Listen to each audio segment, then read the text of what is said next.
So in case you missed it, the Xbox Series S got officially announced, the price got announced, the Xbox Series X price got announced, and both of them got release dates. Welcome back, friends, to another video here on the channel. Today we're going to be talking specifically about the Xbox Series S and if it could be too good to be true. Is that the case with this? I mean, there's things in life that are too good to be true, but does that apply in this situation? I know you're probably wondering, what is he talking about? We're going to jump into it. Just stay with me. Bear with me. All right, so the Xbox Series S, like I mentioned, got announced. It's going to be $299. It's going to be obviously less powerful than the Xbox Series X, which is going to be $499. So there's about a $200 difference, depending on what region you're from, of course, as well. So $200 difference. They're both launching November 10th. The Xbox Series S is going to be digital only, and the Xbox Series X, of course, has a disc drive where there's going to be obviously a bunch of other differences as well. So I'm going to throw up something on screen, a comparative of the specs. This is actually from CNET, so you can see a visual representation of what's different. So they got the same CPU. The clock speed of the CPU is running a little bit higher on the Xbox Series X at a 3.8 gigahertz instead of 3.6 on the Xbox Series S. Graphics wise, big difference, obviously. 12 teraflops on the Xbox Series X, only 4 teraflops on the Series S. The GPU's clock speed on the Series X is running at 1.825 gigahertz, and on the Series S is 1.565 gigahertz. Video memory, there's 16 gigs of GDDR6 on the Series X, and only 10 gigs of GDDR6 on the Series S.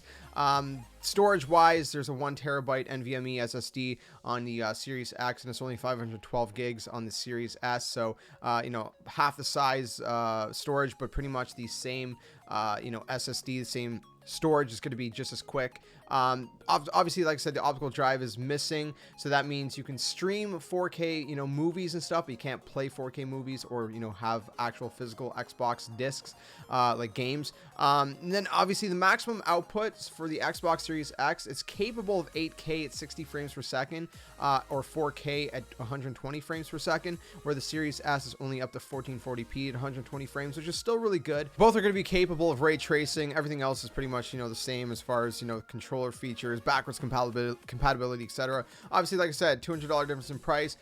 You know, less powerful for the Series S, but it's still an entry point for next gen gaming. As far as I'm understanding, it sits somewhere between like the Xbox One X and the Xbox Series X, so it's still an entry point for next gen gaming. But obviously, it's not, you know, nearly as powerful as the Series X itself, which is why the Series X is $200 more, you know, in and of itself. So the question is, right? It's a great deal. It's a great price, right? If you can't afford a Series X, you still want next gen gaming. You know, you want something that's better than the current consoles, the current Xbox One consoles.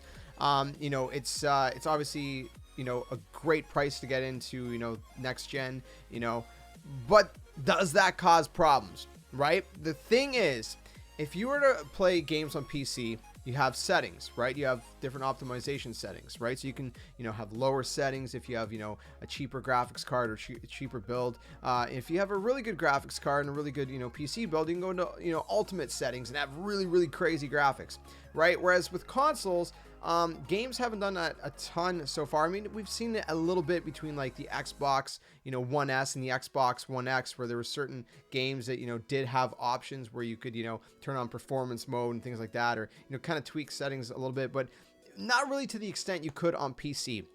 And a couple developers actually expressed their concern as a developer side of things, right? From a you know, consumer side of things, it's great. From a developer side of things, there's a little bit of worry, it seems to be. So I'm gonna throw one of these tweets up on screen right now. I'm not sure how to pronounce the name. Sasan, I'm not sure how to pronounce his last name, but works basically on Control. If you guys know the game Control, I'm sure you're familiar with it.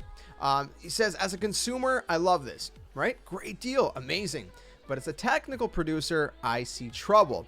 Second tweet from David Mickner, who is the or a multiplayer designer at Infinity Ward.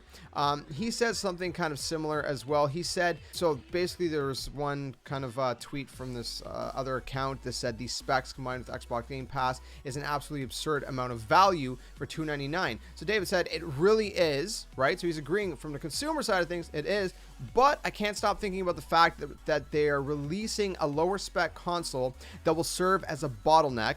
Granted, transition into next gen is always bottlenecked by last gen for a while. for a while, but at some point, obviously, when third-party developers start, stop supporting last gen, so when PS4 and Xbox One stops getting, support, which is probably about 2 years into the next generation life cycle, give or take, depends on the developer, of course.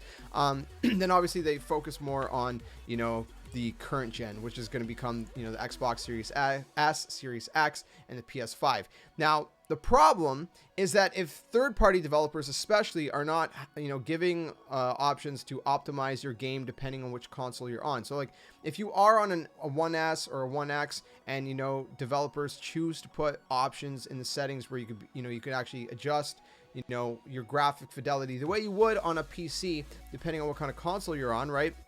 So if you're on a Series S, then it would obviously only allow you to put the graphics so high, right? If you're on a Series X, you can take the full advantage of the game on console, and if you're on a PS5, similar. The PS5, Series X, I mean, we're not going to get into like the little nitpicking of it, but they're very similar for the most part. It's close enough, right? Whereas the Series S compared to the Series X and the PS5 is a lot different, which could pose as a bottleneck. So if there isn't an option for optimization where you can choose, are you on a Series S or are you on a Series X, or maybe like, the game automatically detects it depending on what console you're on. If they don't have some kind of way to do that, then what's going to happen is they're going to have to develop for the lower denominator, right? Which is going to be the Series S, right? The Series S, third-party games are going to have to be able to run on a Series S. And so if they're too good,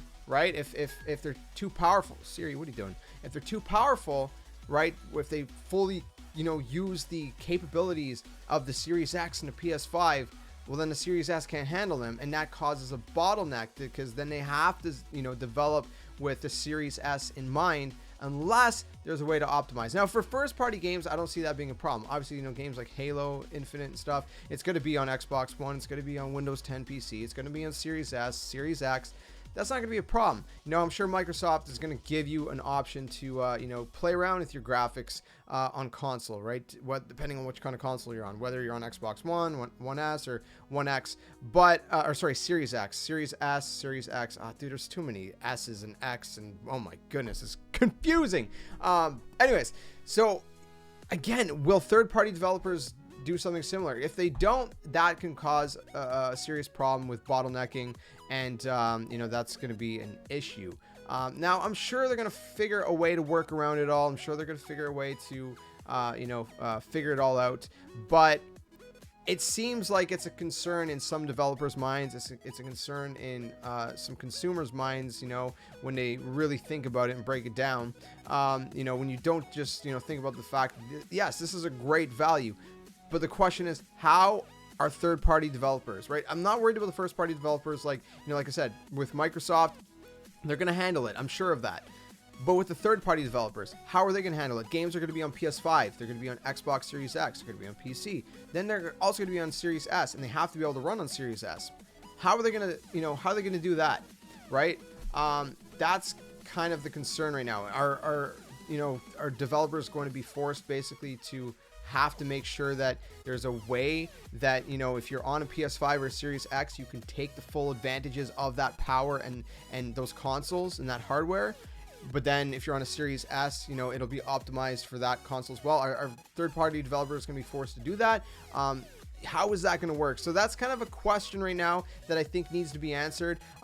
Obviously, I'm sure it's going to be figured out, but it is kind of a concern right now because, again, if they're not basically forced to create some kind of optimization settings or whether it's automatic optimization where the game detects what kind of hardware you're on, whether it's a Series S or Series X, and it automatically adjusts your graphics to take full advantage of whatever hardware you're on, then again, that could be a problem where, again, the Series S does become a bottleneck for the PS5 and the Series X for third-party games. But I don't know. I just thought that was an interesting thought. Wanted to touch on it. I don't think that it's, this huge gloom and doom situation necessarily. I think developers are going to figure it out. I would just like to hear more from, developers, especially from Microsoft, how they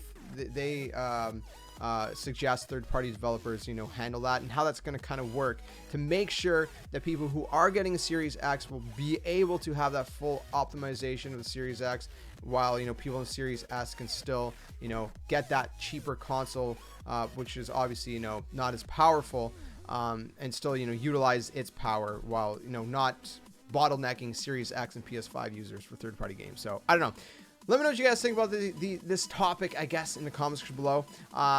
Let me know if you guys are planning to pick up the Series S or the Series X or the PS5, or if you're going to wait and you're not going to pick any of them up at launch. I don't know. Let me know your thoughts. And if you guys enjoyed the video, drop a like, subscribe if you guys new. We do a bunch of gaming content, whether it's, gameplays, let's plays, gaming news, different things like that. So a little bit of something for everyone. So anyways, catch you guys very soon. Another one. Thanks for watching. Until the next one, my friends, game on. Stay safe and stay well.